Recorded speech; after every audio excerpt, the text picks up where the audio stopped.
Crer em deuses é crer em contos de fadas. Eu vi esta frase na internet um dia desses, em uma discussão entre um ateu e numa página teísta lá qualquer. Enfim, o fato é que eu respondi ao seu comentário e disse: Olha, nós concordamos com você. Nós concordamos que crer em Deus é como crer em conto de fadas. Ora, agora você vai estar se perguntando: Ué, Davi, tua página não é sobre Jesus, nem sobre Deus? Como é que você pode dizer isso? É isso que eu vou explicar neste vídeo. Bem, ele disse que crer em Deus é como crer em contos de fadas. E de fato, sabe, existem vários motivos para que religiões humanas tenham sido criadas, sabe? Crendices, mitos e lendas, as pseudo-crenças humanas, as pseudo-religiões, foram criadas por diversos motivos. E dentre eles, a imaginação e a falta de explicação são um fator importante. Daí surgiram mitos, lendas, crendices populares, simpatias, este tipo de coisa. São crendices sem fundamento. Muitas vezes para tentar explicar fenômenos físicos que nas épocas antigas não eram explicáveis e etc.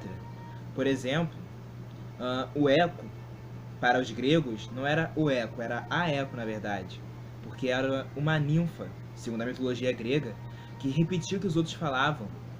Isso, segundo a mitologia grega, claro, uma punição da deusa Hera. Os hindus, por exemplo, assim como alguns nativos americanos, acreditavam que existia uma tartaruga gigante, que eles acreditam nisso, que sustenta a Terra, que o nosso planeta está sobre uma tartaruga gigante. E outras coisas mais. Tudo isso é explicar fenômenos, coisas que as pessoas na época não poderiam explicar. Hoje nós sabemos, né, pela ciência e tal, mas eles na época não poderiam. Enfim, imaginação, falta de explicação, motivos que criaram muitos mitos e lendas, que são tão sem fundamentos quanto esses contos que a gente pode ouvir qualquer um, conto de fadas, conto de historinha para criança dormir, enfim. Mas, há um porém, nós cristãos não acreditamos em deuses, não temos essa crendice em deuses feitos por mãos humanas, pela criatividade humanas. Nós acreditamos no Deus Todo-Poderoso, sábio, onipotente, onisciente, que é Deus de todas as coisas, fundamentado em ciência e em poder. Trouxe algumas referências bíblicas para exemplificar isso. Enquanto, por exemplo, na mitologia grega, como eu falei, se fala que o eco era uma ninfa, na Bíblia já falava do ciclo da água, em Jó capítulo 36, do versículo 27 a 28. A Bíblia já falava que a terra era revolvida com fogo, também no livro de Jó, no capítulo 28, versículo 5. Fala que a terra é revolvida por fogo na parte de baixo. Nós sabemos que existem as placas tectônicas e que no fundo da terra é aquecida. Enquanto mitologias como a grega, por exemplo, falavam que os raios eram a ira de Zeus, tacando raios nos homens, a Bíblia, também no livro de Jó, fala de leis para chuva, relâmpagos e trovões. Leis criadas por Deus, claro, mas leis naturais, físicas, que mostram a sabedoria dele, da sincronia do universo que ele criou. Isso em Jó, capítulo 28, versículo 26. Percebam que se tem maioria aqui livro de Jó, né? Imagina a sabedoria que contém em todos os outros livros da Bíblia. Só peguei um para exemplificar esses pontos mais importantes. E eu vou deixar até na descrição algumas referências para que vocês possam ler. Enquanto a mitologia hindu falava que a Terra era sustentada por uma tartaruga gigante, a Bíblia já falava que a Terra é sustentada sobre o nada. Nós sabemos que, pelas leis da física, nas leis da gravidade, a Terra é suspensa. E também já fala, né? A Bíblia ainda fala da redondeza da Terra em Isaías 40, 22. Enfim, a riqueza filosófica e científica da Bíblia não pode ser comparada às crendices e religiões criadas por homens. Não pode ser comparada, porque supera em muito.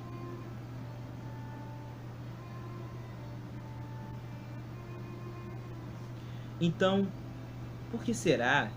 Por que será que hoje em dia as pessoas têm tanto receio com o cristianismo, com os cristãos?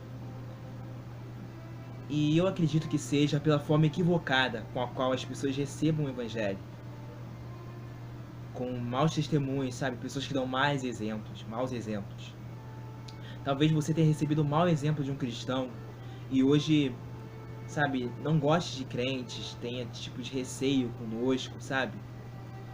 Talvez alguém já tenha te tratado mal, se dizendo agir em nome de Deus. E olha, eu como cristão, te peço até perdão por essas pessoas. E, sabe, não leve tipo de pessoas ruins como exemplo de cristão.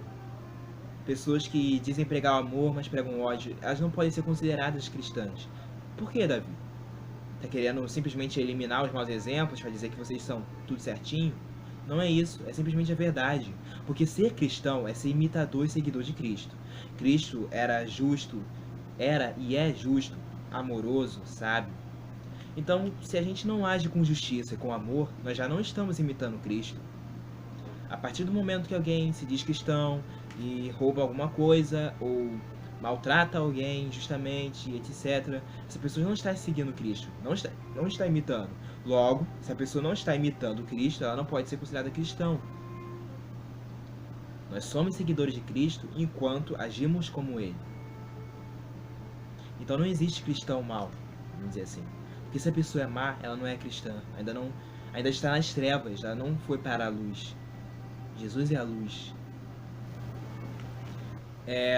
E esta contradição de comportamento muitas vezes é devida à religiosidade, sabe? Aquela religiosidade humana, aquela coisa da aparência, baseada em doutrinas de homens e não na palavra de Deus. Sem seguir o solo da Escritura, que é um dos nossos fundamentos. É aqui, ó, na Bíblia, que está a nossa base de comportamento, de como agir, sendo imitadores de Cristo.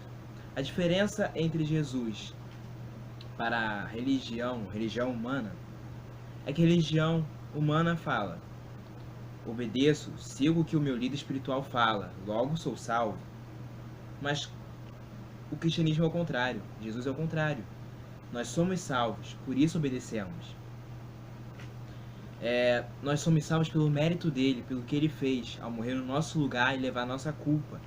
Então, como forma de gratidão e devoção, nós devemos entregar nossa vida, nosso dia a dia a ele, submeter nossas escolhas a ele. Isso não implica numa bagunça do tipo, então posso dizer ser cristão e fazer qualquer coisa, fazer besteira, fazer aquilo que magoa o Espírito Santo, aquilo que magoa e nos desconecta de Deus, de maneira nenhuma, como diz Paulo em uma das suas cartas. Senão isso vai fazer de nós justamente esse crente hipócrita, esse cristão hipócrita, o qual eu estou falando. Em Colossenses, capítulo 2, diz algo muito interessante. Versículo 19.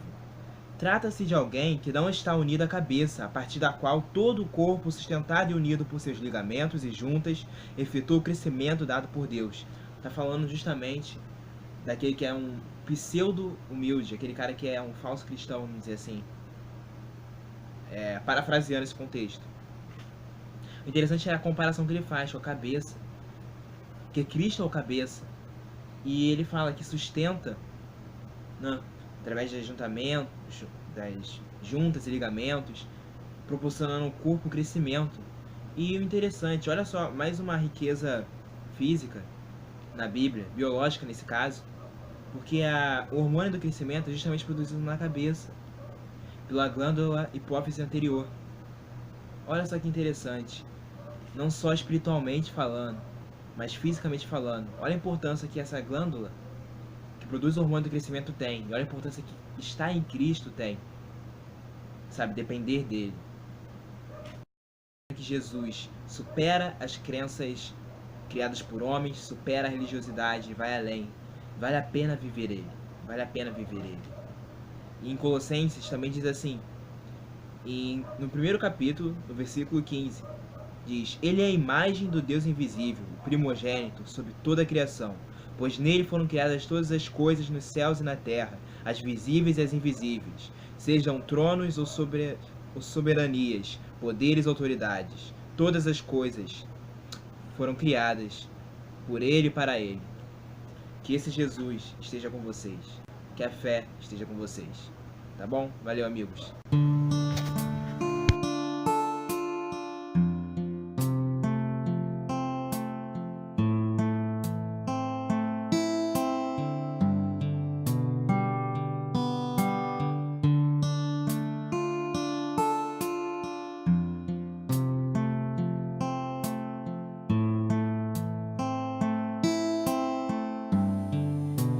Tu